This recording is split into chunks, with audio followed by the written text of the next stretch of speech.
sirens scream. Air defense systems whir into action, but the explosions still thunder across the capital. A city once lit by streetlights is now painted in fire and smoke. What exactly is happening? Oreshnik missiles and hundreds of Russian drones are raining down on the Ukrainian capital in an unprecedented assault. The pressing question is, why can't Ukraine stop them? This isn't just another attack. It's a military operation with a scale and level of sophistication unseen in modern European warfare. Russia has combined two key forces: high-speed missiles and low-cost kamikaze drones. This combination puts enormous pressure on Ukraine's air defense network. But what exactly is the Oreshnik missile? And why is it so difficult to stop? Oreshnik is not just a new name. It's part of a next-generation hypersonic tactical missile system developed by Russia in secrecy. Public details are scarce, but Western intelligence suggests it travels at speeds between Mach 5 and Mach 7. That's between 6,000 and 8,500 kilometers per hour. That means it can reach targets within minutes, even from hundreds of kilometers away. More importantly, Oreshnik is highly maneuverable. Unlike traditional ballistic missiles, it doesn't fly high in a predictable arc. It stays low and shifts course mid-flight as it nears the target. This makes it extremely hard to detect using conventional radar and nearly impossible to intercept. Even systems like the Patriot have only seconds to respond. But Oreshnik's power doesn't lie in speed alone. Russia launched these missiles alongside hundreds of Shahed 136 and Shahed 131 drones. These drones are slow but numerous, launched from multiple directions. Their purpose? To overwhelm and confuse Ukraine's radar and anti-air systems. While defenses focus on drones, the main missiles slip through almost unchallenged. This is known as air saturation strategy. Russia tested it in Syria, and now it's executing it in full force over Ukraine. The results are clear. In a single night, more than 400 drones and several precision missiles struck critical sites in Kyiv. Some were intercepted, but many weren't. And those that got through hit both military and civilian infrastructure. Ukraine's air defense shouldn't be underestimated. They have NASAMS, Iris-T, and even US-supplied Patriot systems. But the number of these systems doesn't match the size of the territory that needs protection. Ukraine must choose: defend Kyiv or cities like Lviv, Odessa, or Kharkiv. And when attacks come from all directions, even the best systems can be overwhelmed. Kyiv isn't just a military target. As the capital, it holds symbolic power. Attacking Kyiv means striking the government's heart, undermining national morale, and shaking civilian confidence. Russia knows this, and they chose the perfect moment: nighttime, when people sleep, when response times are slower. But is this just retaliation for Ukraine's drone strikes inside Russian borders? Or is there a deeper motive? Analysts believe this is part of a broader strategy to push Ukraine toward the negotiating table, expose the limits of Western defenses, and test NATO's resolve. Will the West allow this to happen again and again?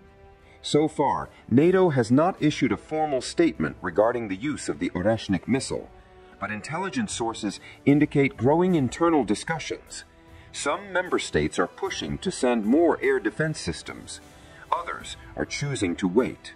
The world now stands divided between those ready to act and those hoping it won't escalate. The real question is, how long can Ukraine endure this? Power grids are failing, transportation is slowing, and civilians are losing their sense of safety. If attacks like this continue, Kyiv could be crippled, not by ground troops, but by precision strikes from the sky.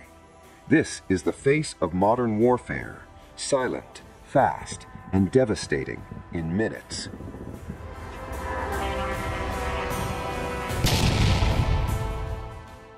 We must also ask, is Ukraine's current air defense enough? Or does it require direct Western involvement? Some experts argue that it's time for Western military technicians to step in, not just to deliver systems, but to operate and maintain them.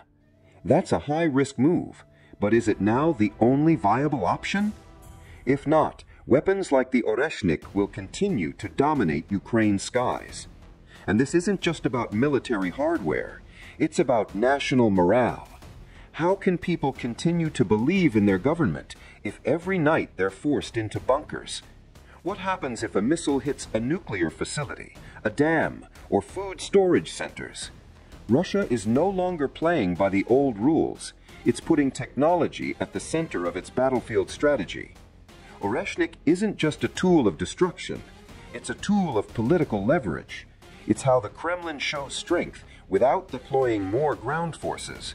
And as long as the world remains silent, it will keep pushing further. Now the world's eyes are on Kyiv, but the real question is bigger. Are we witnessing the beginning of a new era in modern warfare? Should NATO act more firmly now? This question now echoes in NATO's courtrooms. Hypersonic missile attacks, the widespread use of drones, and the increasing vulnerability of Ukraine's major cities have shifted the debate from how much aid should we send to are we being decisive enough in our response? If NATO continues to limit itself to providing technical assistance and weapons, Russia will read this as a sign of weakness, not prudence. Some military analysts believe that NATO's indecisiveness is actually prolonging the conflict. Direct involvement, on the other hand, opens the risk of direct confrontation with Russia. But is silence a safe option? If Kyiv can be hit so easily, what about Warsaw, Vilnius, or even Berlin in the future? NATO is now at a crucial juncture. It must decide whether it is ready to meet the military challenges of the 21st century, or whether it is leaving a strategic vacuum that its adversaries can exploit. Can Ukraine survive without direct Western involvement? The answer is bittersweet, but realistic, very difficult. Ukraine has demonstrated remarkable resilience during more than 2 years of war, but human resilience has its limits, especially when confronted with cutting-edge weapon technology like hypersonic missiles and drone swarms. Western aid in the form of weapons and defense systems has helped, but the recent attacks have proven that these systems are insufficient without operational support, maintenance, and real-time intelligence from supporting countries. Without direct involvement, whether in the form of military technicians, advanced training on the front lines, or even active observer forces, Ukraine risks becoming trapped in a permanent defensive pattern. It will continue to react rather than take the initiative. The question is the world willing to let Ukraine fight alone just to maintain the political boundaries of engagement? Or is it time to reassess the meaning of solidarity within a global alliance? If NATO does not act more decisively, it is not impossible that this conflict will spread. The Baltic states, Poland, and even Romania are starting to increase military readiness. They know that today's missile attack in Kyiv could become tomorrow's reality in Vilnius or Warsaw. In these conditions, the most important question is, how quickly can the West shift from a reactive to a proactive mode? Is the collective security system of the 20th century still sufficient to face the threats of the 21st century? Or is a new paradigm needed to face modern military aggression?